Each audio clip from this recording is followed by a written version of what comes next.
आपण गेल्या काही दिवसापूर्वी राजवाडा परिसरातला मटका बघितला. आपण आलोय साईबाबा मंदिर परिसरात. या ठिकाणी तुम्ही बघू शकत असाल जोरात मटका सुरू आहे.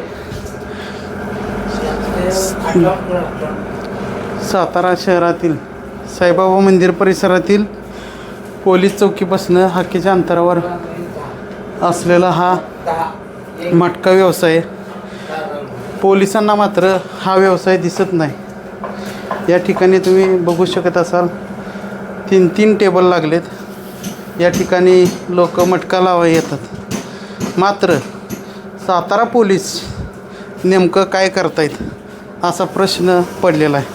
खरं तर सातारा शहर छोटं शहर आहे. मात्र या छोट्याशा शहरामध्ये देखील मोठ्या प्रमाणात मटका सुरू आहे.